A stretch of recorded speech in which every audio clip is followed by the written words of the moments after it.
welcome to another season of Not Your Average Joel, the podcast where we talk about a little bit of a lot, from the good to the bad and everything in between. My podcast is all about having fun, but it's also all about bringing awareness and addressing the elephants in the room that nobody wants to talk about. I hope that y'all enjoyed this episode. Not Your Average Joel starts right now. Welcome back, everybody, to another episode of Not Your Average Joel. So, as you can tell, I'm here back on another great episode. I'm excited for this topic. But before I tell everybody what the topic is about, which I'm sure y'all know already because you've seen it on the subject line. But anyways, before I tell y'all, I guess audio version of it, I will want to welcome my guest here. Of course, he really doesn't need no introduction because he's been here so many times. Both him and Caitlin have been here. So, really, they really don't need no introduction, but I'm going to do it anyway. So, I got to welcome back Alex to the channel. It's always good having him here. And we have so many good conversations, not only on the podcast episodes, but even offline through text messaging or FaceTimes every now and then. So I gotta welcome him back and thank you for being here. You're welcome. Always. Feel like I'm Yeah. more of a co-host at this point than I am a guest, but whatever. Yeah, exactly. Yeah, for real, you and Caitlin, I feel like are both, you might as well be like co-hosts at this point because I feel like I can rely on both of y'all whenever I need someone to do an episode with. Y'all are right there. And it's usually about a topic that we usually have like a passion for. So I think that this is always good. And I kind of, now that I think about it, I remember at the beginning of last year in 2023, my very first episode was with both Caitlin and Alex. And here I am in the beginning of 2024. I did my first episode with Caitlin, and here I am, my second episode with Alex. So it just goes to show how they're constant, like, when it comes to being here when I say they're going to be here and just like constantly supporting the podcast. So I definitely appreciate them very much for that. So before I tell everybody what the topic is about, I got to give y'all a couple of quick announcements right quick. So last time on the last episode with Caitlin, I told y'all that I will no longer be having a TikTok account for my podcast episodes for timing reasons. I feel like I just don't have the time to really narrow it all down and add the captions and all that. So I do want to mention that there are a couple of other apps that are shutting down that I will no longer have my podcast episode on either after March 31st. So in the outro of my videos, you won't be hearing me thanking y'all for like listening onto those two platforms. And that is Google Podcast after March 31st won't be it will like no longer exist. And then same with this app called Radio Public, my podcast won't be on there either. So I just thought I'd let y'all know that you'll hear where my podcast is available, but you will definitely hear those two excluded. But I do want to give some good news. So I do now. Last episode, I was telling y'all about me having a website, but I didn't have a name for it at the time. But I actually now do have. I've owned the domain of this public website. It's actually live right now, so it is actually called www.notyouraverage.joelpodcast.com. It's pretty simple, but I definitely want y'all to go check it out. I've already seen a few people go check it out, people from even outside of the country. I saw someone in Poland was looking at my website at one point, so that was pretty cool. Didn't know that there was someone from Poland possibly listening to my episode. So if you are, shout out to you, Poland. So definitely go check out the website. And, definitely appreciate your support there as well. And another thing that I want to mention was last time I told y'all I was going to try to hang up some more pictures on my travel wall behind me, but I had some like printing situation where I misspoke. I said that I had the wrong size photos, but I actually had the right size photos, but like I had these big white borders that were not like consistent with my photos behind me. So I actually do now have more of them up. Like you see a little bit more over here on this side, I hang up throughout the week. A lot of the photos are from 2023. I know for y'all that are listening, sorry, you're gonna have to go see it on YouTube if you want to see what I'm talking about. But I have like photos from my DC trip and from my Boise trip that when I met up with Alex a few months ago, as well as Montana, Wyoming, a few other places, Delaware, Maryland, so all of those other places. They're all throughout here. I'm gonna have to next year if I add more to my travel wall. I'm gonna have to bring the photos in a little bit more together. Some of these over here you can tell can probably be brought in closer. So I'm sure most people probably didn't notice because I already have so many photos in the back of my wall, but I actually had a 20 more photos back there. So I probably have over 50 to 60 photos back here, and I definitely love looking at it and cherishing those memories. So anyways, back to what we're talking about for today. Um, I feel like this is a really good topic. I'm actually excited to talk about it because I'm all about taking myself out of like my own comfort zone and addressing the elephants in the room. Y'all know, as an Alabama fan, I love me some elephants, Roll Tide. But anyways, with when it comes to the mascot of the elephant, there's like the idea that I thought about with the elephant in the room that people like to use as a quote. And I feel like this topic, it does get talked about, but I feel like it doesn't get as exposed as I would like to see it get exposed. So I'm gonna give it a shot. I'm gonna try to, throw a little bit of, I guess I don't know what I'm trying to think of a good metaphor. Throw in, I guess, my 2 cents in to the situation. So today's topic is actually going to be on Hollywood. So when I say Hollywood, I do mean the city of Hollywood in California, but that's not what I only mean. Like I also mean that anywhere like the movie industry, the music industry. I know that not every music video, every movie gets recorded in Hollywood. So I do include those outside the Hollywood area. I know Atlanta has like a really big base like area where they do a lot of filming. New York City, of course, over across the pond in London, all of those different areas. There's a lot of movies, a lot of music videos being produced and directed and all of that. So when I say Hollywood, I don't mean only just literally Hollywood. So I want to talk about Hollywood for the reason being that when it comes to me being a Christian, a Christ follower, and Alex is one as well, I've noticed God and Hollywood have this relationship or lack of relationship that I've noticed throughout the years. And I feel like, especially here in the last few months, or even in the past like 6 months or so, I've noticed changing for the worse. And I definitely want to address this and expose it and make it people aware of what's going on in Hollywood. People, sometimes just like to look at the surface level, look at maybe an Instagram post or, look at, quick music video and not really see much into that music video.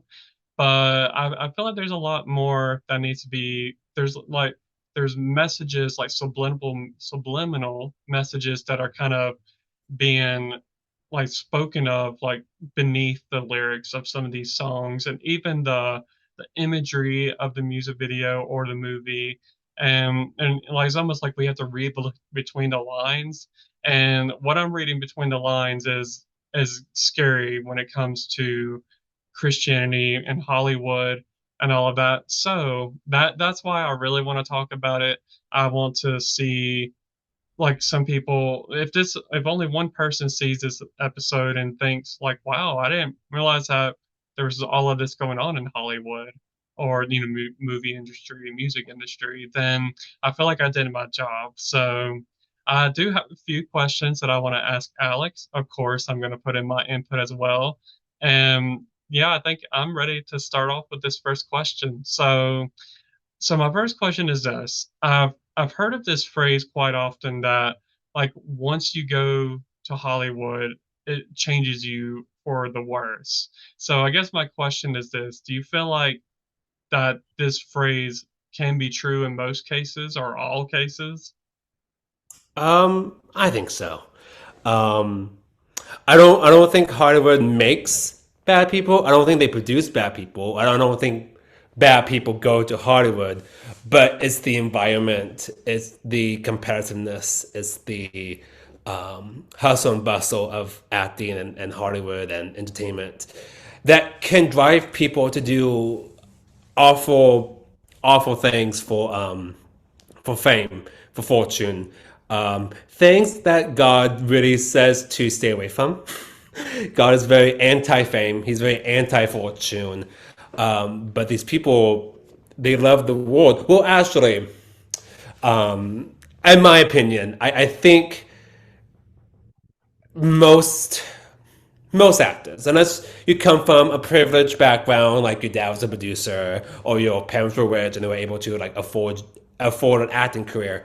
Um, a lot of people who want to do music, acting, theater, whatever you name it, were probably children who were traumatized, children who didn't have the emotional support of your parents, so they found the idea of fame, the idea of having an audience, the idea of going on talk shows to be riveting, to be an escape.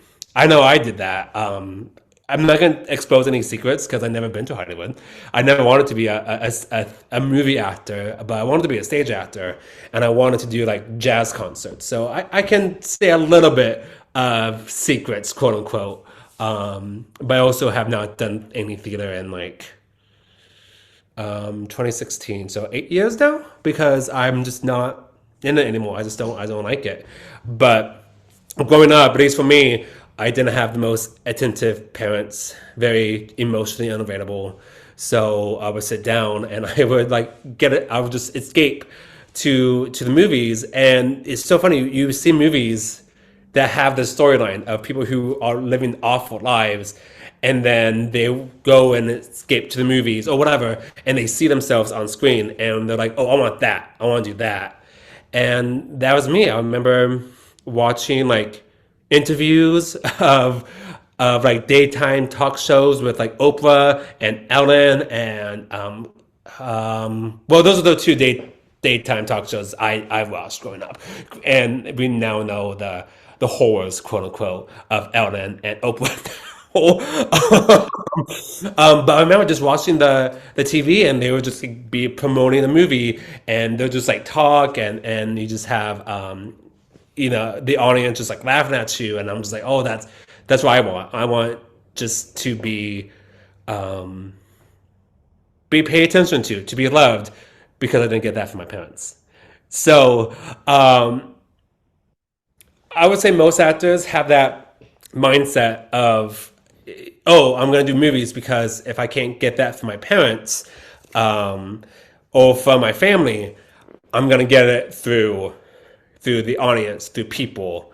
And that mindset, having that mindset, is probably why they is most likely the reason why they can change for the worse, because they don't have a solid ground to stand on. They don't have love in their life. They're looking for love, and you look and as scripture says, as the war says, you always look for love in the wrong places, whether that's fame, sex, drugs, and rock and roll. To, I'm actually going to pull up some lyrics. I don't know if you guys know Chicago, the movie, the musical, but there's this line in the song Roxy, and I love Chicago, by the way. I think Chicago is a really good movie. But there's this line that the character Roxy says, and she says, I'm a star, and the audience loves me, and I love them, and they love me for loving them, and I love them for loving me, and we just love each other. And that because none of us got enough love in our childhoods. And that's showbiz, kid. Um, that's and I think that's like the antithesis, the main thesis of why Hollywood can change people because they're looking for love, they're looking for something that they didn't get. Mm, yeah, I actually agree with you on this one for sure because, like you said, some people are maybe didn't receive that love that they were hoping to get from their parents or a loved one, and they're almost wanting that validation that like they have worth, and they do start looking, unfortunately, in the wrong places where the that love that people will have for you can almost, in a way, like I feel like can make an actor become an idol very quick. Like I feel like it could be to where people will start like trying to like almost in a way worship you. Like once you become to a certain level of fame, Mm. like we've talked about many times with like Beyonce, for example, like with like they have church services for her. Like that's Oh, what's mind blowing. yeah, or even just like tiny people who have like the tiniest bit of fame, and you would go and see an interview with them, and you would look on the YouTube comments, and they're like, "Oh my God, love her! Oh my God, she's just a precious cinnamon roll." And I was like, "That's so much pressure to put on a person to be like, they're perfect, we love you." And I was like, "What if they mess up? You don't Hmm. have to know." Yeah, exactly. It's yeah, like because there is going to be a moment where they will slip, and that's one other like ugly side of Hollywood that like whenever you do like have a mess up, then like oh the press jumps on it immediately, and that's just I feel like that will mess with me, and that's in a way making things worse for you as well because what you thought you were going into looking for validation, they love you when you're at your best, but then whenever you're at your worst then that love, like that validation that you were looking for and that love that you were looking for goes away most of the time whenever you do something like very controversial and bad.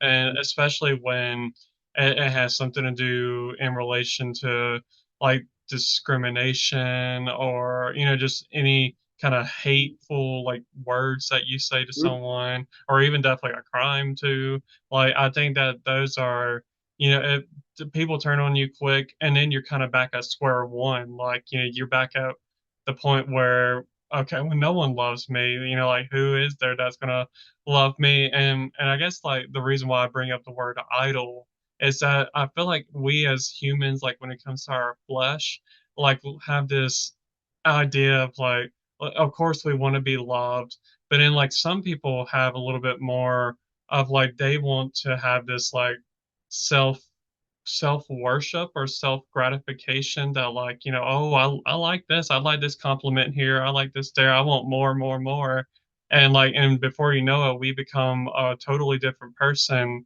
and that's why I feel like this question is a reasonable question to ask because I feel like the answer for me is yes as well because I could see if I was put in that position and maybe if I was going for acting gigs and I kept being told no I would start looking at the people around me, wondering, why am I getting no, but he's getting yes?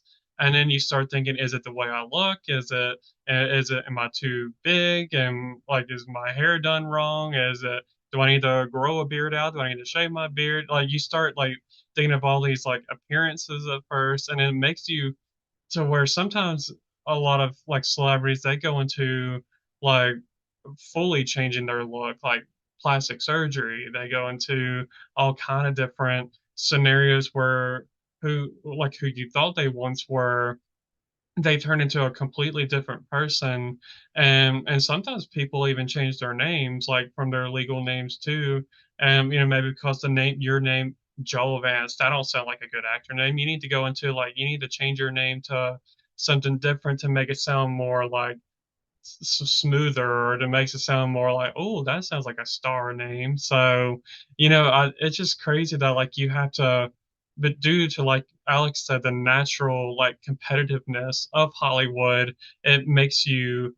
like compare yourself to other people and it makes you it's almost like you are like on this totem pole in a way of like how relevant or how famous are you, and if you want to reach that top tier of the pole, like then you need to sacrifice yourself. Basically, you need to change your name, change your look. You gotta forget the people that you once knew in a way. Like sometimes it requires you to well, sometimes that it may not be your choice. Sometimes it's their choice. When they see you changing for the worse, they're thinking, Oh, "Oh, I don't want no part of this." yeah. The producers and agents can do so many things. And I think we all know the story of old Hollywood stars. I don't think any of them kept their real names. Obviously, Judy Garland, that's not her real name. Um, Joan Crawford, that's not her real name. Um, because they want a specific image to be projected onto the screen. And I just think of all the people who fall, like, not honestly not that long ago. Like Lindsay Lohan, Amanda Bynes. Now I'm talking about child stars, but they definitely fell, quote unquote. But they were like 18, and like we don't. It's so funny when an 18-year-old has those same mistakes. We're a little more kinder on them. It's like, oh no, they're growing up, they're gonna be fine. But when an 18-year-old child star or a 16-year-old child star messes up, they're like, oh, ew, what happened to this? What happened to them? Yeah, that's very true. It is crazy how it works and like how people react just like based off whether they're a kid, adult. Like it is crazy just how that whole like thing works and like why is it not just the same on all levels? So like what's wrong is wrong. And I think like another thing that I guess I kind of want to add is I don't know if there's anybody that will listen to this and be ready to like be a critic and jump on like when I mentioned about changing your name situation. Some people may change their name due to like maybe protection over their legal name, maybe. I may be wrong, but that may be a valid point. But I guess what I mean is like some of these people that change their name, it almost feels like it comes at the cost of you changing everything else in your life as well. And like you almost become this new like persona or a variant of yourself that you never thought you would be. And like it just I feel like a lot of, like I said, this self-gratification society that we live in, and like, I feel like the more fame that you get, the more that you want it, want it, want it, and I just feel like that humility goes away, and sadly, and I feel like a lot more pride comes in, and a lot more little G gods come into play, and it's a scary game, and like we even mentioned here a few minutes ago about like paparazzi. Like I just feel like that would like the press, uh, yeah, the paparazzi. I just feel like all of that would just be like a mind-boggling situation in itself, and I just Right. don't think I would ever be cut out for it. No, I mean, think about if, let's say I was a famous actor and you and I had lunch, and I just all I wanted to do was to sit down and eat lunch with my friend, and then you have these paparazzis taking a photo of us, or you have a fan coming over and say, "Oh my gosh, I love you in this. Can we take a photo?" And it's like, look, I'm appreciative of you watching my stuff or listening to my stuff, but I'm just here to sit down to have lunch or to have dinner with my family, with my friends, or just by myself because I'm stressed out. I just want to be by myself for 2 seconds. And you don't have that. You have people coming over, and then people will say you are an awful person. They would say, "Oh, I met this person, and she was so mean. I tried to talk to her, and she was like, oh, not now.' And I was like, yeah, they're humans. If they're eating dinner, if they're going to the grocery store, if they're doing this and that, don't bother them. I don't come up to a complete stranger at a restaurant. I'm like, oh my gosh, how are you doing? You don't do that. But yet, we somehow do that with celebrities, and it's so weird. Yeah, it really is, and that's just the whole like that ties back to the whole thing of like idolatry. Like I feel like people go out of their way to like go talk to someone, and I just feel like me even doing that, like you said, to a stranger, like it would just feel weird. So I would feel like I don't know this person. Like I only know this person through movies, and like you said, they're constantly they just want like a simpler life where like they can just go to a restaurant without being photographed. Like I don't want people seeing me eat no spaghetti. Like I know it's gonna be a mess. So like I don't want y'all to be. I can see them being like, oh my gosh, like I can't even eat this sandwich without like you feel like you gotta take a quick bite before they take a photo because like I feel like whenever you're eating, like I feel like you're at your like you look your worst whenever you have like food in your mouth and all of that. And I just yeah, I just definitely could not do that. And I feel like it would change me for the worse to where even in that situation, like you said, that like maybe some people would perceive it as rude. I feel like I would have to be like I'm such a I feel like currently for the most part I feel like I'm like almost like yes man in a way like where I say yes to most things but like that would change me in a way like if I was an actor or something like saying no to people is hard like especially if you can do it for them but then at the same time whenever you start doing that then it's almost like you're enabling everyone to do it like okay well if I take this picture with one person then all of a sudden you got the line out the door because everyone's at your table trying to take a photo with you. So it's like you have to definitely pick and choose your battles, and it's just I feel like that would just be mentally hard for me, and it just physically too. Like I feel like I would be worn out. Like you thought that you were just going to I'm going to a relaxing dinner with my friend Alex, and here I am. I'm gonna have to be dragged out because I'm so like worn out from just from people approaching you, talking to you, like and like you said, you appreciate the fans, you appreciate the people that support your movies or music or whatever that is.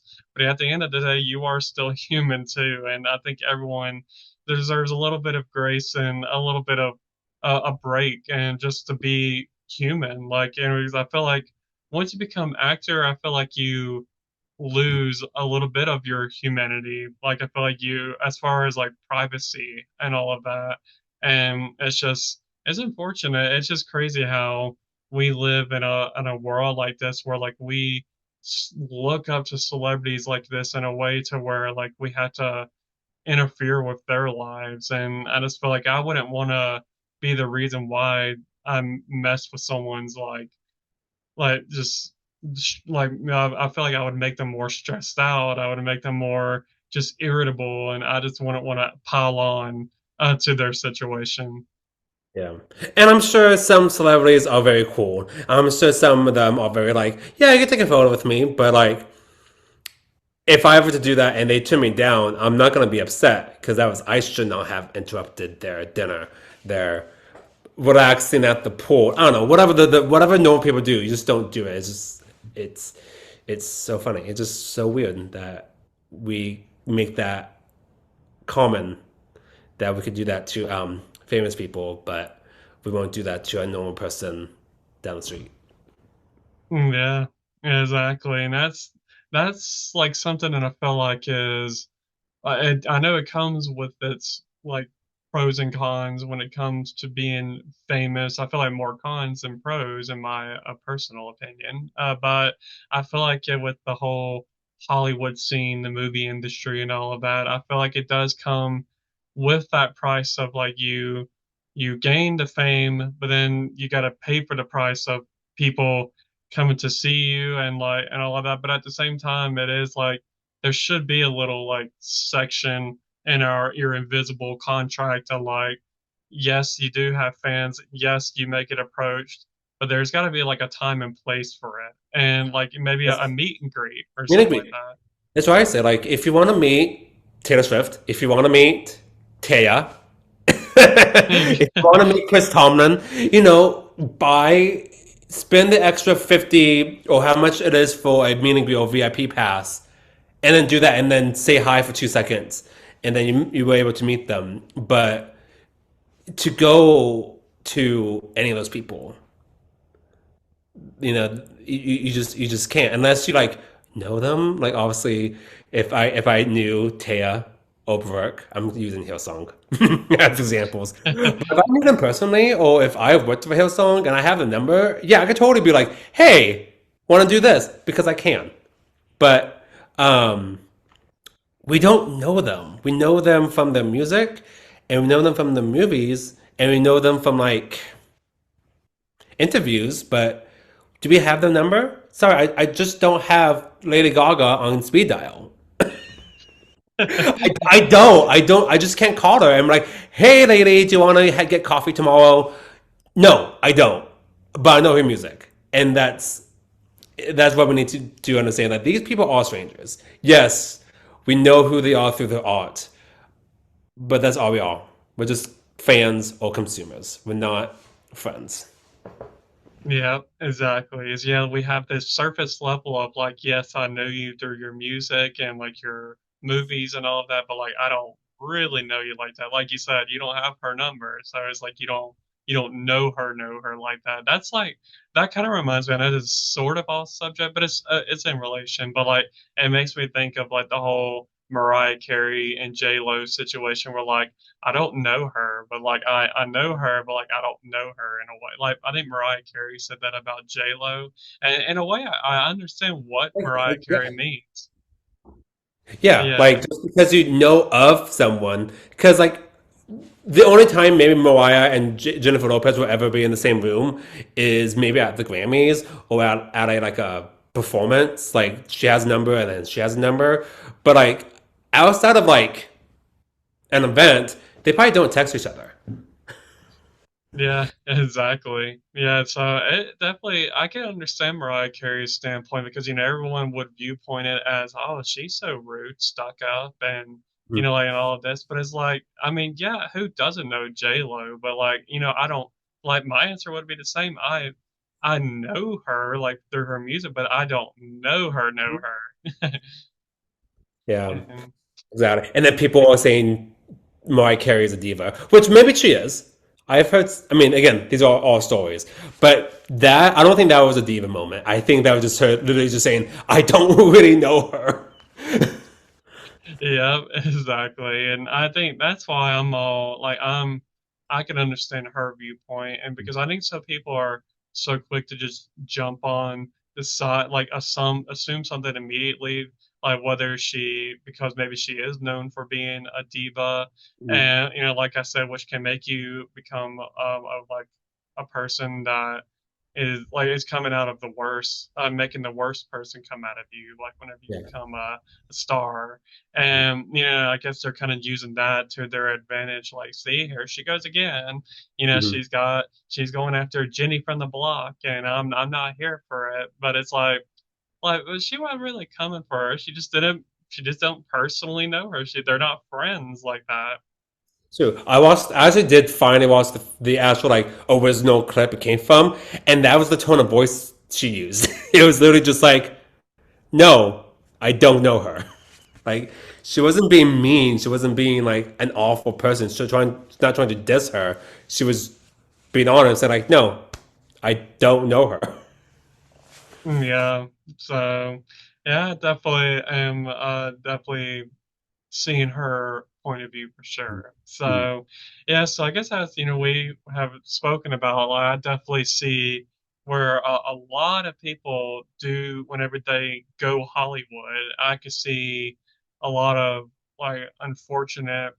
like a fortunate series of events that happen for these people to where they completely change themselves and or they're not the same person that you've met before they got famous. And it kind of leads me to my next question actually. So I don't know the percentage, but if you just had to like give a guesstimate, a guess of like what is the percentage of people that go Hollywood, go into these movie and music industries and actually remain successful at remaining the same person that they were before they became famous.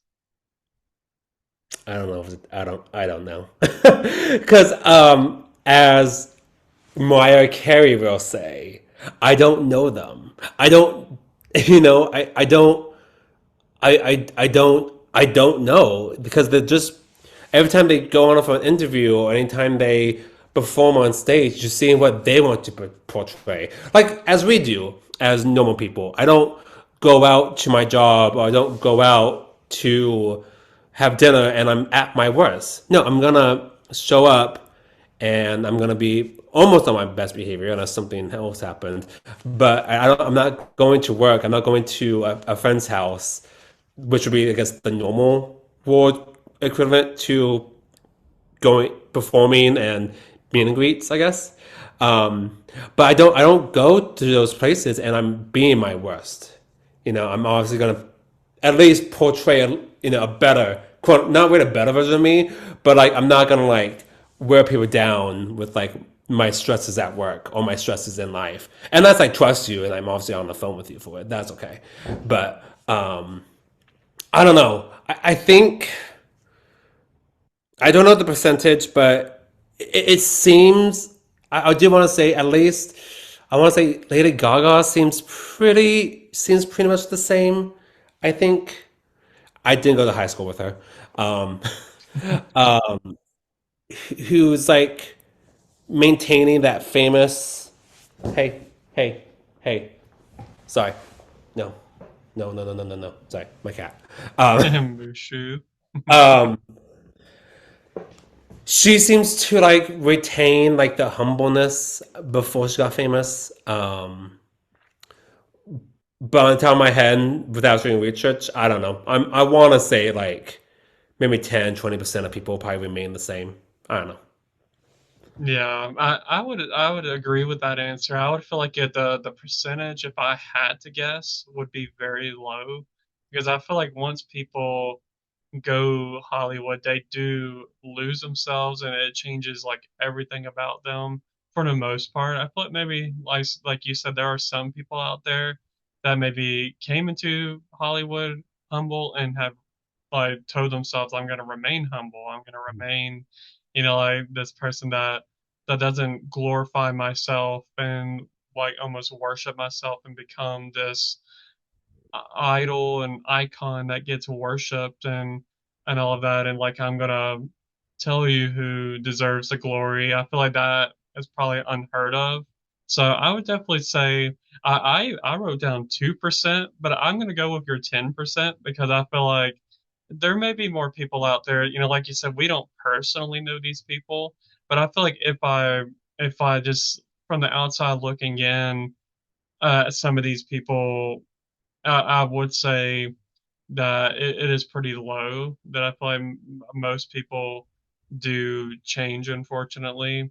So, and I guess like what kind of comes to mind is I actually just read it not too long ago in the Bible, but when it comes to fame and all of that comes with like money. And I know not every celebrity, is super, super rich. I feel like most are, but not all of them are. But I think about like the story of the young rich, guy in the Bible that Jesus, tells him to go sell all of your possessions and and then come follow me. And he walked away from that. The rich man walked away from that situation, sad and upset. And it kind of leads me to this verse that I have here. It's Matthew 19:23 to 24. And it says, and Jesus said to his disciples, truly I say to you, only with difficulty will a rich person enter the kingdom of heaven.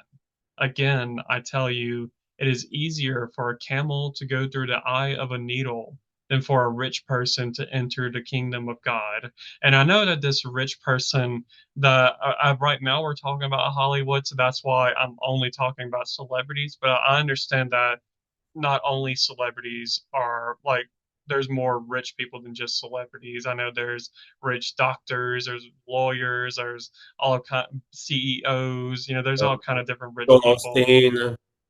Mhm.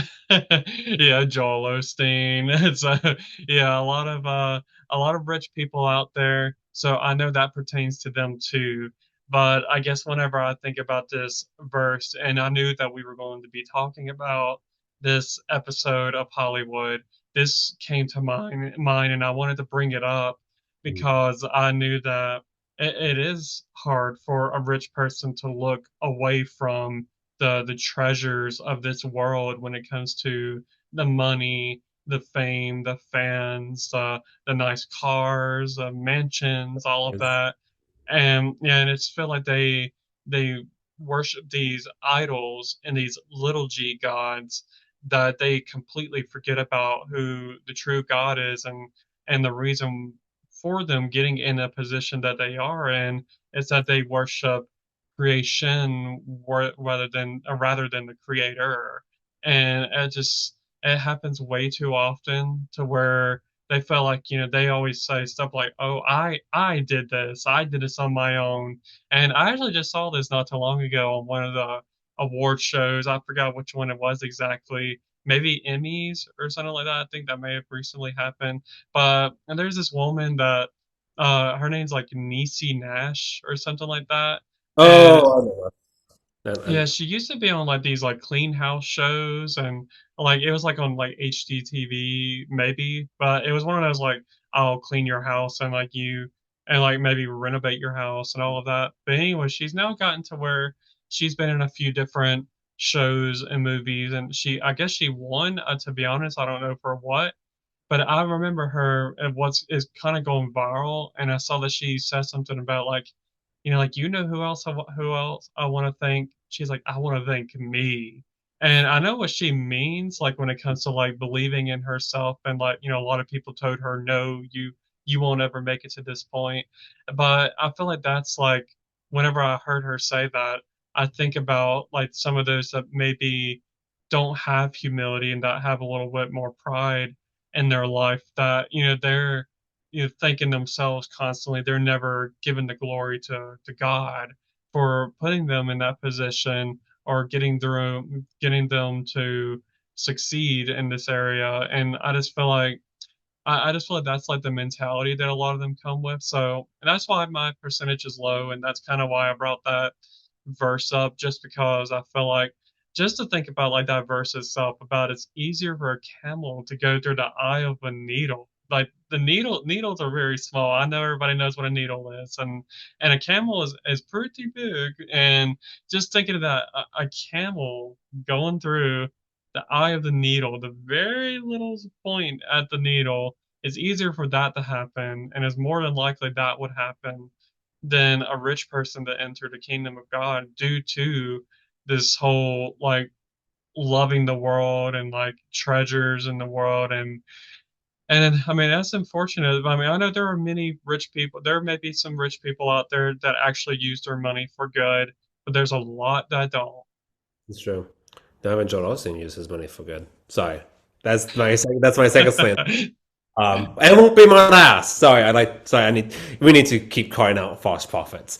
Um, and I think that's so true. The more I grow in Christ, and the more obviously my degree and my career is ministry.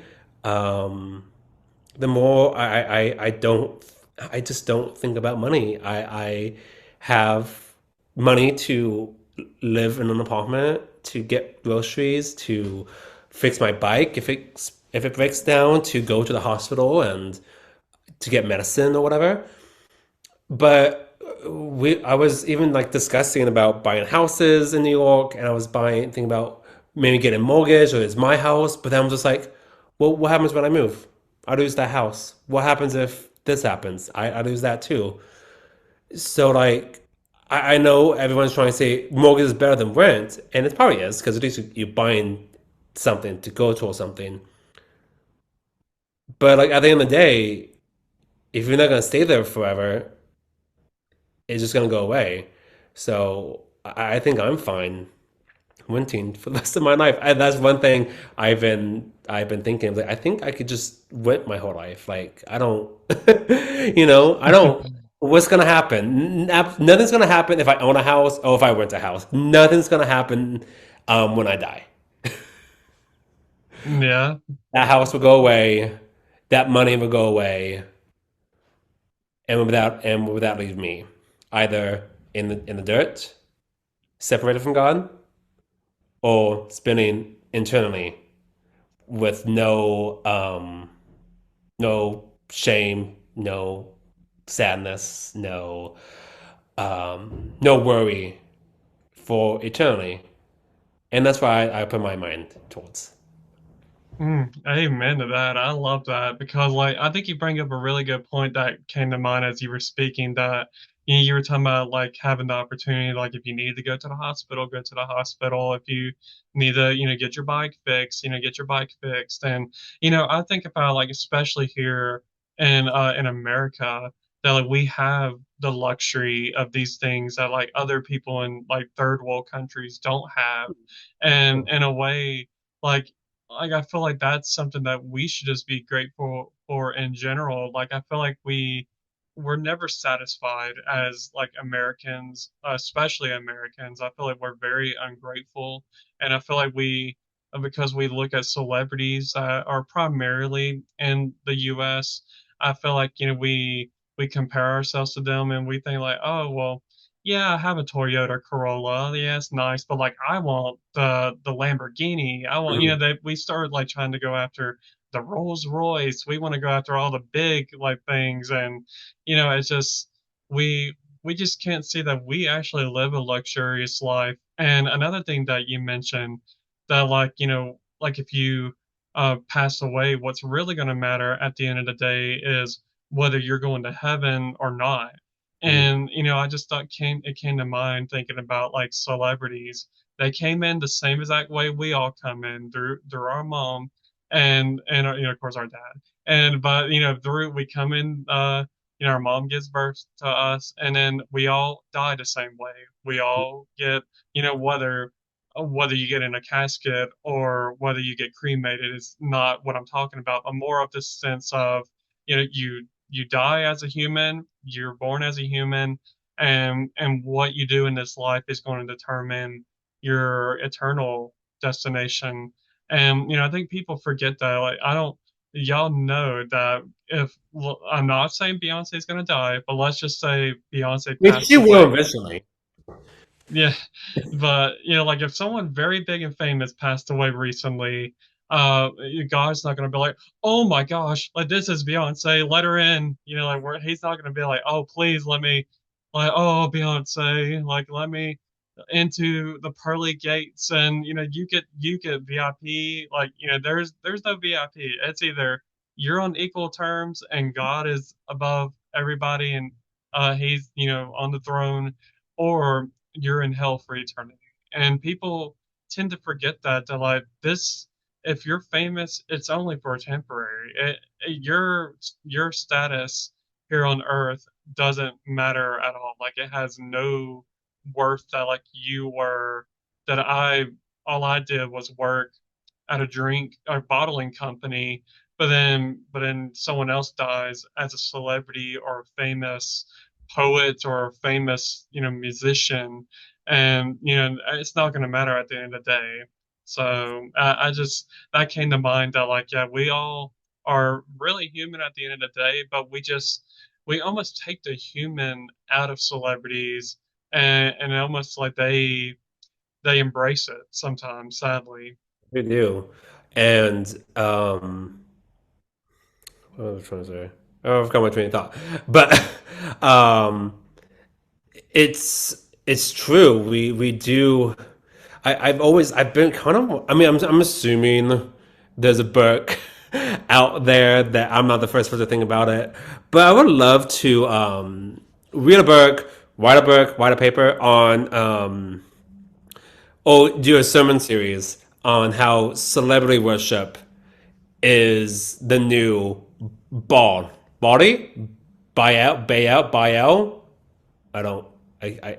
If you read the Old Testament, you know what I'm talking about. But Baal, I think that's bald. Oh Baal, yeah, like that one god. Bail or something like that. Yeah, that one pagan god that's always mentioned throughout the Old Testament is celebrity worship. The new Baal. I don't. Sorry, I wanted to really No, get. I know what you mean. Um, but I've been wanting because it's so true. What's the difference between the Israelites? Sorry, my cat's really annoying today. Um, You're good. um, what's the difference between the people of Israel bowing down to Baal, versus us today bowing down to Taylor Swift, Beyonce, Mariah Carey, and all those people? Hmm. That's a very, very good point that like what happened thousands upon thousands of years ago is still happening today. These practices are still happening. Yep. Um, which is so tells to show you we're not that much different from people from 2,000, 5,000 years ago. We're not that much different. We're still um, doing the same thing. So, Hmm. um, but please, if anybody knows a book about that or knows a paper about that, let me know, or I might write a book on it. I don't know. I think it'd be a Yeah, very interesting paper or very interesting sermon to do. that would be actually. I would definitely be down to hear that for sure because like it is a good point to make that like this is still happening to this day, and it actually kind of leads me to my last question because I know we've been talking about you know, the Bible. We've talked, briefly mentioned at the beginning about the relationship between Hollywood and God. So I kind of want to get it deeper into this one, which is why I only had a few questions, and this was my very last question because I knew that I wanted to kind of sit in this question for a while. So my final question is this: do you feel like God is welcomed in Hollywood? Um, I mean, he is welcomed everywhere. Um, forgive me, I'm trying to I think I heard somewhere that I can't find it. But like the reason Hollywood when it was first built was supposed to be a city, but it was supposed to be like a Christian city. Hmm. And again, I tried to look on Wikipedia right just now, but I remember hearing that from like a podcast, and again, I don't know how reputable they are, but but technically, God is he's allowed anywhere. Like, yes, he's allowed in Hollywood. We should probably allow him. I mean, think of all the fantastic biblical epics we have. Think of Ben Hur. Think of the Ten Commandments. Think of the Prince of Egypt. Think of the Passion of the Christ. Um, I know people might have like some opinions on like the actors and the directors and the producers, but like the fact that they were able to get produced, I think is amazing. The fact that we have so many biblical epics out there, so he does have a place. It just the people in Hollywood don't want him. Mhm. Trust me. In theater, for sure, because theater definitely has way more. Um, I don't want to say hatred towards God. Well, probably. But theater is it's there's not a lot of Christians in theater, um, and it's not like it doesn't have a place. Obviously, if we didn't do passion plays thousands of years ago, we would not have theater as we have it today. So we gotta thank the church for theater. But at the end of the day, it's because theater and Hollywood is all about me. It's I need to, how can I progress further through me, as Niecy Nash said. No, I did this on my own, and it's like, well, you didn't. No, you can't do anything by yourself, or else you will fall. If not now, soon. Um, so I think God does have a place in Hollywood and in entertainment and in all of that. It's really up to the people, and I just don't think the people in Hollywood, people in the music industry, people who wants to be on theater, who just want to do entertainment. Besides, like, sorry, Brooke, Taya, Chris Tomlin, Jeremy Camp. Also, they want God to be the front and center of what they do for entertainment. But I just don't think people want him, even though he is Mhm. relevant. Yeah, I definitely can see your point for sure because at the end of the day, yeah, God is, everywhere. And, I know that even in Hollywood and the music industry and the movie industry, that there are people that truly do love God and are Christ followers. So I definitely, like you said, all of those good movies that you brought up and the musicals that, we've talked about, that are biblical and a relation to like religion, the Christianity religion. And I definitely see some positivities in that. But I do feel like, as far as like, I feel like as a whole, like you said, I guess like harping on the statement that you said about like they don't want him there, and I feel like that's where I'm leaning more towards no, in a way, like as being my answer. I feel like yes, but like to a degree, but like Mhm. mostly no, because I feel like so many movies and shows, I feel like they have like a bad intention whenever it comes to God and like the story of Jesus, and I feel like they almost use it as an opportunity to mock him, whether it's the way he died on the cross, he the just everything that he's done, like whether he walked on water. I just feel like there's so many different ways, and even one big thing that I've noticed is the way that they use the Lord's name in vain so many times. Like not only um God's name in vain, but Jesus. Like I know I'm about to sound like Justin Bieber right now. I remember he said something about like not only do I want to thank God, but I want to thank Jesus too. But I guess what I mean is, like they used God and then the D word after that, and then they also used Jesus Christ's name in a way to where it sounds is derogatory, maybe the right word, like because I feel like even sadly, just to kind of go on a small tangent, I'm noticing even in the Christian community, I'm hearing people use this phrase of of like saying Jesus in a way that like whenever you're bothered about something, instead of saying like oh gosh or something like that, like people throw in the word Jesus in there, and I don't know, to me in a way I feel like that's like and used in a negative like connotation. People may think differently, which is why I feel like there's been more Christians I'm hearing use it in that way.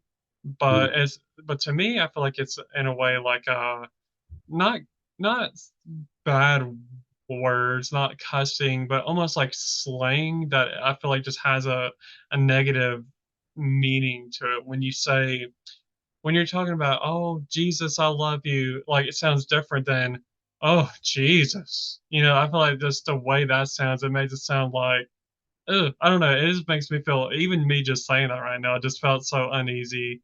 So I guess like when I see Hollywood use those kind of phrases, I just feel like Christians watch those kind of things and almost feel like, oh, I'll just take some of that and use some of that in my life, which is why I was talking to someone about this yesterday. That like this is why our gospel is so watered down. I feel Mhm. like we just give like a surface level gospel that I feel like anyone can just change it up if they want to, and like here's the gospel, and it's like no, like that's not the true gospel. The true gospel is like in the word, and like everyone relies on what does Hollywood say about God, what does how should we speak about God, and people are looking up to the wrong people and the wrong resources, and yeah, and I just think that I just see a little too much of it, and especially here in recent times. Yeah. Um, I just I agree. You know, um, we do water that we sometimes people just want to be red letter Christians, which is just everything that Jesus said, but ignore the other. I think he speaks in 6 books, so we ignore 60 of the books of the Bible and only focus on the 6 books that he speaks in. Hmm.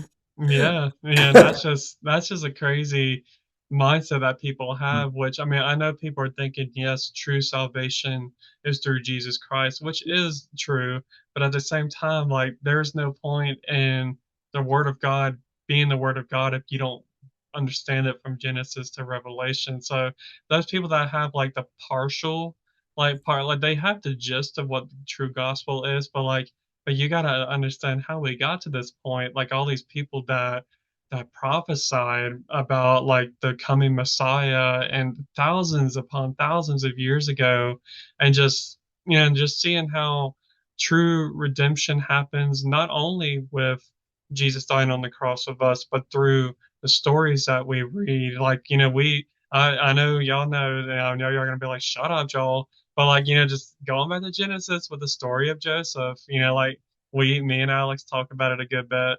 And, I know y'all hear me talk about Joseph in the dream coat, but like just that's one story that I think immediately because like there's the idea of redemption and forgiveness and just seeing how God brought Joseph through all of that, how God brought not only Joseph, but Jacob, brought the brothers, their wives, their children, all of them. I just felt like it just goes to show, not just Joseph, but many people throughout the Bible. God brought many people through many situations, and it all ties back to Jesus, the story of Jesus. So, yeah, so this whole concept that you should just read the red letters and that's it, like it will never completely make sense to me. No. Even Adam and Eve is a story of redemption. Because really think about it, once you read it, God asked both Adam and Eve to come forward and tell the truth. He was like, we saw that when we were naked and we just decided to clothe ourselves. And God was like, I'm sorry, who told you were naked? Who told you that? Did you eat from this tree? Eve? Well, the serpent deceived me. Adam? Well, my wife deceived me. If if Adam and Eve were just like, we ate it. You told us not to, but we got deceived and we ate it. Sorry, Lord. Eden probably still would have been a safe, still would not a safe place. Well, yeah, but like Eden would still would have been the thing because he still wanted them to come and to repent of what they did. But instead of repenting, they just passed blame on either the serpent or passed blame on each other. And God was like, was having none of that. He was like, I wanted you to say you're sorry, but because they didn't, he was like, okay, fine, this is what I'm gonna do. So even the story of Adam and Eve, the fall of man, is still a story of redemption because that's all God wanted from from Adam and Eve was repentance. Yeah, exactly. It just goes to show that from the very beginning of time that this has been a concept and a thing that like we are still seeing to this day. So, we see, redemption, we see forgiveness happening, which is beautiful for sure. And like I said, I just love how I love seeing the correlation between biblical days and like well, even though we're technically in biblical days, if we're talking about Revelation, but outside of Revelation, like thousands upon thousands of years ago, biblical days, and seeing how it ties to today. I just love seeing all of that, and that's why this whole I feel like this whole idea of like let's go after God when they never go after any other religion. Like I don't ever see much of it because if they ever went against like Islam, then there comes this whole idea of racism. Even though, well, technically, now that we've been seeing a little bit with this war that's going on, we see a little bit more anti-Semitic situations with Jewish people. But for the most part, I feel like Christianity and the Jewish people, I feel like are constantly attacked more. Like maybe not I guess when I say attacked, I mean like I just feel like they find any opportunity to like be a critic against Oh yeah. them and like verbally like always saying something, calling names, and have this assumption of Christian and Jewish people. But I feel like if you went against Allah, if you started using Allah's name in vain, if you started saying something about the Prophet Muhammad and you started like using Killed. Muhammad's name in vain, that would yeah, we would You be you killed. die. You would literally. That is what they would do. And also speaking of Hollywood, and not so much persecution, but saying wrong thing, and people hate you. Gosh, if you say one thing about Israel right now, they hate you. Hmm. You say one positive thing. I remember Natalie Portman and Gal Gadot, who was Wonder Woman, I think. Yeah. Oh, yep. Um, First of all, they're both from Israel. Natalie Portman was born in Jerusalem. So she's Jewish. She is from that land. So if anyone, and I think Gal is also, I don't know if she's from Jerusalem, but I think she's from Israel. So if anyone who wants to stand up against Palestine and not be ridiculed should be the people who are from Israel. Um, but because everyone's so anti Semitic and wants to be free Palestine, if you say one thing about, hey, maybe Hamas shouldn't be, killing the Jewish people, people are like, oh, you're anti-Semitic. I'm saying, oh, you're you're Islamophobic. And I was like, hold up, did not say that. I said the terrorist group shouldn't be killing the Israelites or anybody for that matter, because even the Hamas would still kill their own people. Hmm. Yeah, And exactly. this whole war is a mess because you can't win because other people would be like you're anti-Semitic or you're Islamophobic, and you can't meet in the middle. And everybody's so misinformed about this war, and it's really sad. Yes, absolutely. People are super misinformed about this, and it just everyone automatically takes one side of free Palestine, which, yes, I definitely don't want to see Palestinian, children or innocent citizens of Palestine and in Gaza being done wrong.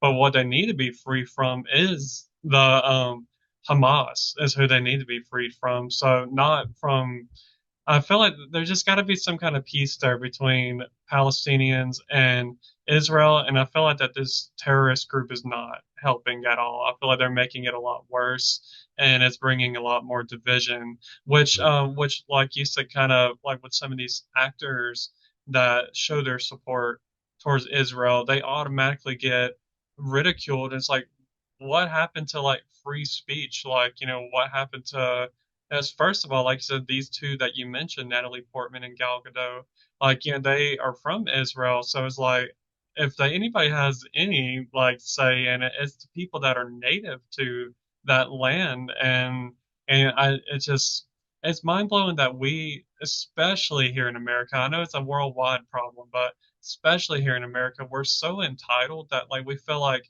oh, if you don't agree with me, then then they have these big labels, assumptions about people, and it's like it gets old. Like it honestly gets old hearing all of that, and that's why I wanted to talk about Hollywood, and that's why I'm kind of glad that this whole Israel and Palestine got brought up at this point too, because it's just like I'm sick of this like entitlement that we have, and that like we act like we can just we can just say whatever we want, and if you don't agree with me, then you must hate me. And it's like, what? Like we went, we like so I've been like I could be friends with this person for like 20 years, and all of a sudden I hate you just for this one little thing, and it's like man, this division is crazy, and I feel like a Well, lot people of do it that, comes from social media.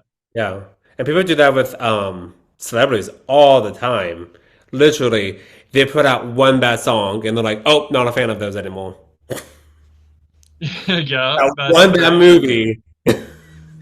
Yeah, that one thing that they slip up on, whether it's a like you said, a song that they're thinking like, ooh, like this ain't good. I'm done with them. I'm not a fan anymore. Like we are just so easily swayed, and that's why, like even with this war, I feel like people were just heard one side of a story, and they were easily swayed to one side, and it's just, and that's even like with Hollywood. I feel like Hollywood, social media, the media, I feel like they're all just in cahoots, and they're like so what is a word that I'm trying to think of? They're like I feel like everyone just looks up to them or idolizes them for one thing, but like it's just I feel like everyone just looks to the media for answers. They look Hmm? for and not just the media as far as like celebrities, but even news media. Like I feel like people look like when it comes to politics, we're here in election year. Like I just feel like we look to the wrong places, like, and we just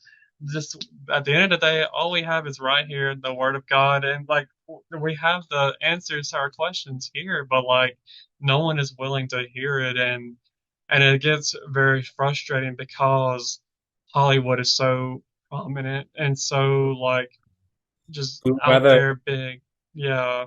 we'd rather listen to their opinions and than our own opinions, God's opinions. Um, we'd rather listen to people who say what we want to say, and if we agree with them, we agree. If we don't, we don't, and there's no harmony anymore, Hmm. especially Yeah. after 2016, and that's come from both sides.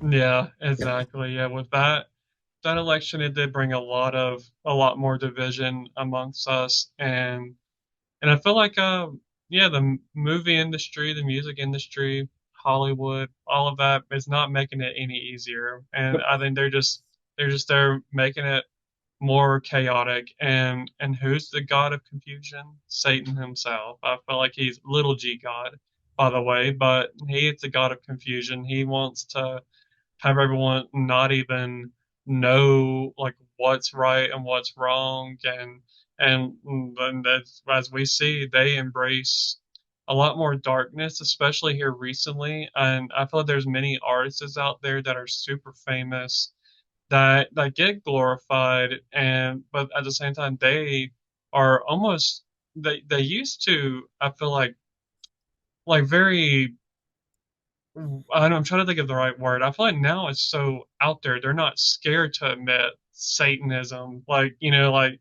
Satan rituals and stuff like that. Like people, for example, someone like Lil Nas X. Oh Like, God. I did not see yeah, the music video. I've only seen pictures. I've only seen this. He even said, "Oh gosh, bleep me out." But this is one of his tweets. Just because I'm in my Christian era doesn't mean I don't like to suck. hmm, Because he's gay. That's yeah, there we go. The joke is not a joke, but the thing is he's gay, and he's saying, "Oh, just because I'm in my Christian era," which, by the way, Christian era. You're a Christian. yeah. You're not a Christian. You're not in your era of Christianity. You're either all in or you're not. Hmm. So to say like, "Oh, I'm in my Christian era, so I'm gonna do some worship songs," and I'm like, "Oh, okay, Kanye West. Okay, Lil Nas X." Yeah, exactly. Yeah, Lil Nas X, like this whole idea of, like you said, a Christian era. It's like, no, like there shouldn't be just like Christian era and then you just jump right out of it. Like, no, that's not how it works. Like, you live your whole life for Christ. As soon as you become a Christ follower, your life and your loyalty goes to our Lord and Savior. Like, it is not, oh, I'll just do it for now just to make myself look good because I've been glorifying the devil and dancing on the devil in music videos and selling like 666 shoes and stuff like that. And it's just, and then all of a sudden you want to act like you are a Christian. And I know people are like, oh, you never know, he could be. But it's like, if you saw his last music video, I know you say you haven't, but like for viewers that are out there, if you've seen his last music video where he is literally on a cross and he's taking shots of like, like during like the Last Supper, you take like the bite of cracker and like the little grape juice and all at church. Like he's taking shots like with it. And it's like at this point, it's like full on mockery. It's a basic blasphemy in a way to me because I feel like it's such a slap in our face to like you're calling it a Christian era, and he acts like, oh, people use religion as like part of art, like with their art. And it's like, yeah, they do, but not in this way. Like, yes, people may use crosses. Yeah, we may wear shirts, or, for women, they wear earrings that have crosses on it or stuff like that. But to full out, like, basically act like you are in Jesus's place, like in his position, that like you're on the cross and that and that you're taking shots like you're getting drunk at communion or getting drunk at the Last Supper. It's just full on mockery, and it's disgusting to me. It's completely blasphemous. It's completely all of that. Also, what? Also, remember when Lil Nas X was just like Old Town Road? Yeah. Remember Old Town Road, Lil Nas X? Gosh, I miss that era of Lil Nas X. Yeah, that's what I was thinking. It's like, who would have known that a few years ago he would have been one person? I mean, he probably was gay even at that point, but like It even was. to, but yeah, and at this point, like he's just so just different than what he was at that point, and even other celebrities Yeah, like Smith. Doja Cat. Yeah, yeah, Sam Smith. Yeah, like that's a another one. Doja Cat, Madonna has had moments where like she likes to almost in a way use religious and to me as a mockery. She probably looks at it as art. And Yeah. even though I do like some of Lady Gaga's music, but I feel like she does a little dabbles in a little bit of that as well. No, she completely does. Um, Even though I said I think she remained humble, which I think she is. She seems like a nice person, Hmm. but I don't think she's a Christian. She may say she is. I think she's Italian, so she might say she's Catholic because she's Italian. Um, Yeah. but I just I don't believe when she says, "Oh, I'm a Christian." I can say this because obviously Lady Gaga's not going to watch this. Um, Yeah, uh, probably not. I mean, but that doesn't mean I don't like her music, and that also doesn't mean we shouldn't be praying for people like Lil Nas X, people like Lady Gaga, people like Madonna to find the true Jesus, not the Jesus they want, not the Jesus they want, but the true gospel Jesus. Yes, amen to that. There's always room for prayer for those people, and even if they never receive that true salvation, like at least knowing that we prayed for them and we hoped for them is all we can do. And but also one thing is to like another big thing is to basically make it aware to people that like because a lot of people don't look to the Bible, like I mentioned here a few minutes ago. Like they look to these celebrities for answers, and if these answers from these celebrities are like this, like if this is the way the gospel is presented through thinking that you can just mock Jesus through art, and then like you could just say, oh, it's just art. Like, that's not the way we present the gospel, and that's not the true gospel at the same time. So it's like we're looking to the wrong places. Like, so I know I keep saying it like thousands upon thousands of times in this episode, but it's like we are looking in the wrong places, and we're looking to these people, especially to some of these people that have these names, like Kanye West, for example, that Yeezus or Yeezy or whatever. Really? Yeah, and then even there's this rapper like Charlemagne or something like, and like his name in there says something like Ants? the God or something like that in his rap name, and it's like you will never be God. Like, and but like you're calling yourself the Mm. God, and you have like capital G in there, like, and even though I do like some of her music, but even the singer Lord, I don't know if that's her intention is to make it sound like Lord, our Lord and Savior, but I know her name has an E at the end of it. Yeah, it's spelled Lorde. But also, her name is super. Speaking of people who change their names, her name is I can't say. It's like Yelek or something. I don't think I'm saying it's a very unique name. Like I think I like it, but again, I don't know if she did Lord as in Lord or like Lord as in like a king. Yeah, yeah, exactly. So yeah, I guess that one I'm not fully invested in, but more of the fact of, like Kanye West and that Charlemagne the God. Like, it's just something that I just don't like hearing because then it's like they're trying to place themselves as little G God and like you look to me for answers and I'll tell you what I think about this situation, this and that, and like how we should act and who we should worship, and maybe they're not constantly talking about that, but like just the way that they act and all will make like what you listen to and like who you surround yourself with, like you slowly become those people, and like whether you listen to the music, you start talking like them. If you hear this like rap music that maybe has a lot of vulgar language, like you start end up talking like that, you're like, oh well, I heard it in a song, and especially for these young kids nowadays, they're so like I know I said about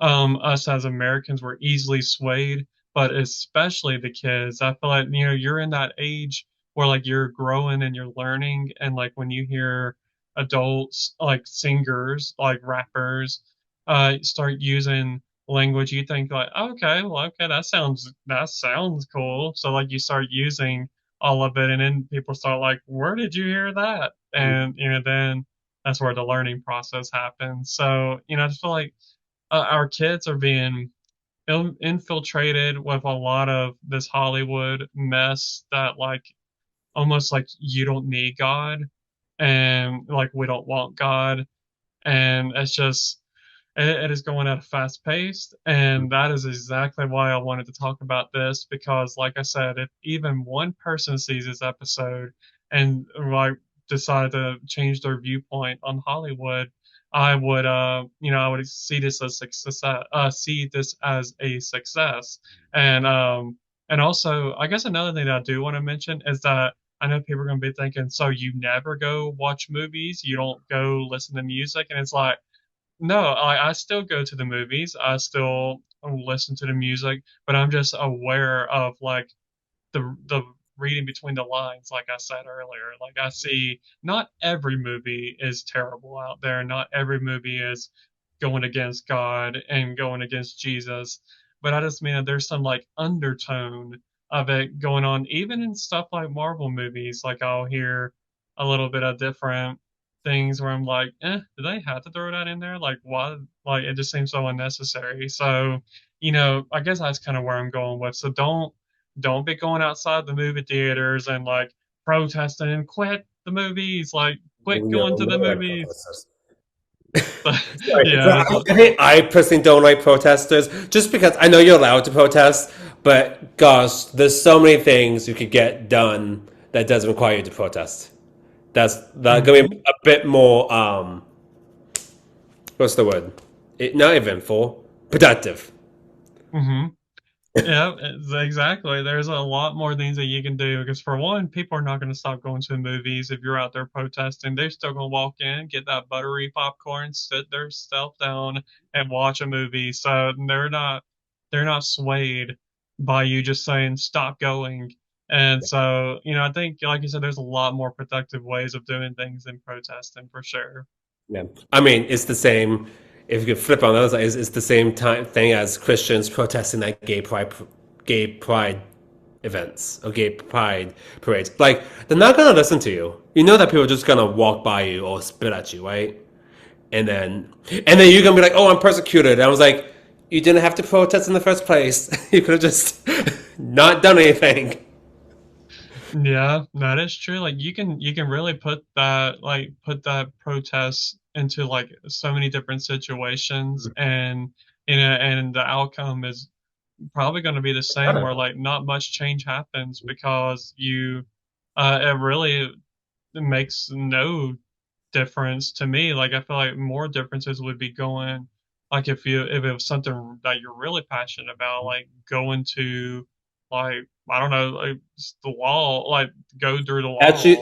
Actually make an appointment with. I guess I can't make an appointment with the mayor, but like making like appointments to go to city hall and try to get it done instead of protesting. And if you want to reach out to the gays, LTM, I'm kidding, to the LGBT, go to them.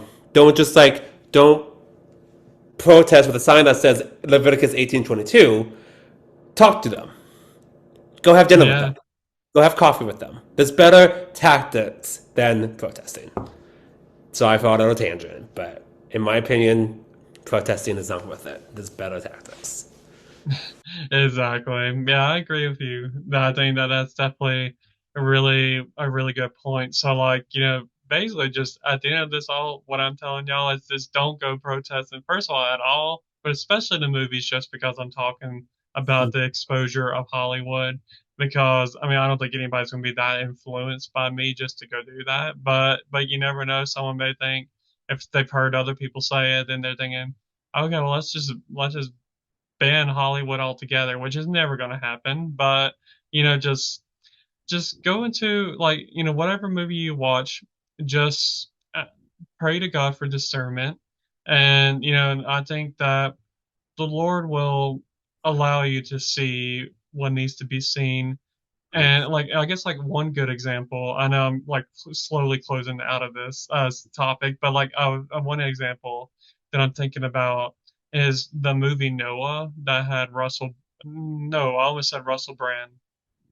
What's the celebrity? He was in Les Mis. He played the one that kept trying to catch Hugh Oh, Russell Jackman. Crowe. Russell Crowe. I was about to say I know Russell Brand is not the name, but Russell Crowe was I think in this Noah movie, and from hearing some of the like inaccuracies in that movie and made me never want to go watch it. So like I guess that was kind of like a discernment on my part, just kind of feeling like if it doesn't align with the story of Noah in the Bible, like I don't want to see it. Which I know not everyone's ever going to be 100%, but whenever you like, I'd rather see something taken out than added in. Like to like I mean I know you should never like take out from the word, but I guess what I mean is like you can't like with the story of Joseph, for example, like it's chapters upon chapters. You can't include every single thing into the story of Joseph in the musical because it would be a very, very long movie or musical. And so like there are parts where you do have to just kind of get the basics of it of the story. So I'm not really talking about that, but more of in this Noah movie, I heard that there was they added some stuff to it that was never even in the story of Noah at all. So I think that kind of is what led me to feeling like this was not like they tried it, but like they failed at it, and I feel like this will not help Christianity. I feel like it will do worse because it gives people a false idea of who God is and what happened in the Word of God, and it gives people a wrong. I don't know. It just gives people a wrong outlook on the Bible and like understanding what truly happened in it. So that's why read it for yourself, people. It's way more intense and interesting if you read it. In this case, the book is always better. Yeah, exactly. I agree 1000%. So I think that's mostly everything that I wanted to talk about as far as Hollywood in general. I felt like there were some moments where I probably sounded like a broken record. I kept saying some of the same stuff like, oh, like it changes you for the worse, and like I guess just because just seen it not personally in my life. I don't personally know anybody that's famous. I mean, I do know someone in my life that has been in a few acting gigs, but like as far as someone that's like that went from the bottom all the way up to like these Grammys and Emmys and stuff like that, I don't personally know anybody, but like I guess I've just seen just unfortunately just like different things like documentaries. I've just seen different stories of different celebrities who, you know, change for the worse, that are, just go through a tragedy, even to their own death, unfortunately. And, I just would love to see someone, come out of listening to this just a little bit, even if you don't fully agree with me, just a little bit more knowledge of what Hollywood is about, when it comes to the actor themselves, the movies and the music and how it relates to Christianity, to God, to Jesus and all of that. So, I hope that y'all did enjoy this. I definitely enjoyed talking about this topic because I'm definitely all into just talking about something that I'm passionate about. And for the longest, I've been wanting to talk about this probably for the last probably since the beginning of me wanting to do this podcast. So, it just hasn't happened yet, but this was the perfect timing and I had the perfect guest on here. So I definitely appreciate your input and this was a really good episode to me. Yeah, I enjoy that. I like giving out secrets. Yeah. I didn't. I Yeah. actually did not. But I know um, I know the ins and out of at least the auditioning process and the idea of wanting to become famous and the idea of all of that and um, miraculously God survived me. God took me out of it um, because I was definitely going to theater to music in the way most people do. I didn't get the attention I want from my parents, so I had to get it from approval from the audience or approval from teachers or approval from casting directors, casting agents. Um, and they're mean. Cast directors and casting agents are mean. They always just like, oh no, there was, but it's a tough love. It's like no, it's like brutal. It is traumatic. I don't know how people can do it because they're not nice people. They would not look at you. I once was in an audition singing, and I saw the director doing this. Literally looking at his phone and then just ignoring me. And I saw it in the corner of my eye. I was like, do I keep performing? Do I just stop? You're not paying attention, but I still got 8 more bars to sing. Yeah. Like, what do I do in that situation? So Yeah. I know a little bit, and I'm so happy that I can make my own music now. I know how to make my own music. I'm happy that the only time I'm gonna be in front of an audience would be a congregation, which is not an audience, which is great. Yeah. So the wonders of worship and ministry is that if you accidentally mess up on a lyric, mess up preaching the word, you just do it. Like, let's say you do a little flub and you're like, but if you play into it, the congregation loves it. The congregation loves when you just you flub up and you either play into it or you just keep going. Like the congregation is not gonna be like boo, worst worship ever. They're gonna just like either keep worshiping or keep cheering you on. It's completely opposite of what happens when you go to an audition. Yeah, that would be crazy if like you had one little slip up and they're like, "We need a new pastor," and it's like, and then what if they went with that mentality? All right, we're getting a new pastor, and then that person slips up. They maybe didn't slip up the first week, but they slipped up week 3, and they're Yeah. like, "New pastor!" Like what? It's like this isn't like a competition show. Like it just sounds like it's one of those like where all right, we have to switch out people, and it's like what? Like that would be a crazy concept. Yeah. So thankfully we don't do it. The only time you get a new pastor if they legitimately slip up, like cheat on their wife. Hmm. They preach something that is not biblically accurate. That's the only time they will get fired. Yeah, you got that Um, right. I mean, yes, the church is very graceful. Like, I think come in, if I were to relapse and come in drunk, they'll probably just like put me on a temporary leave, like leave without pay, and then I'll get the help and I'll come back. So I think obviously there's some cases where like the church would be a little more like forgiving, but the blasphemy, preaching against the text, and adultery are like the top three. If you are caught in any of those top three, you're fired. Hmm. Yeah, those are definitely very reasonable reasons to get fired for sure, especially if you're supposed to be preaching the word of God and you're basically going totally against it. It's like, we're not here for it. You're out.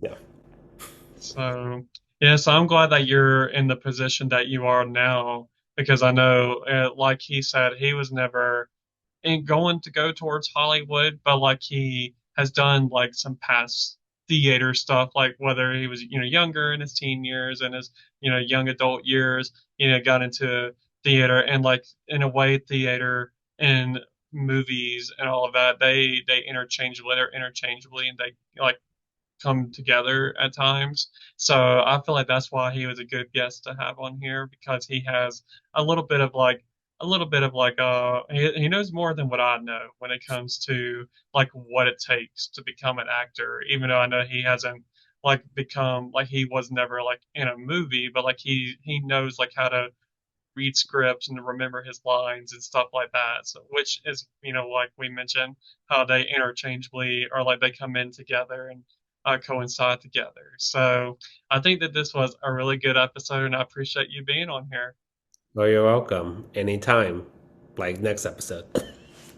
I know, right? It's like you never know because you never know. I may need you, so if I do, I'll definitely have to let you know. So. So, anyways, everybody, I appreciate your support, whether it's on YouTube or if you're listening on any of the podcast streaming platforms. Definitely, like I said, go check out the new website. You'll hear the website name again in the outro, so definitely be on keeping your ears out for that. And once again, I just thank y'all for being with me for this long. This is episode 102, so like I just can't believe we've made it this far, and I look forward to doing more with y'all, and continue watching and looking out for new episodes on Wednesdays. And I guess y'all have an amazing day, and we'll see y'all on the next episode of Not Your Average Joe. Bye. You guys. Thank you, everybody, for listening to another episode of Not Your Average Joe. My podcast is available not only on YouTube, but also on Apple Podcasts, Spotify, Overcast, and Pocket Cast. I also have a Facebook and Instagram page where you can reach out to me. On Facebook, just type in Not Your Average Joel, and you should be able to find my Facebook page. You can find me on Instagram at Not Your Average Joel Podcast.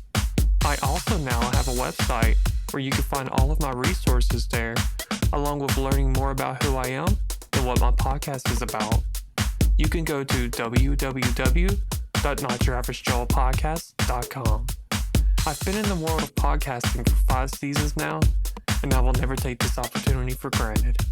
Thank y'all so much for your support, and I'll catch you on the next episode of Not Your Average Joel.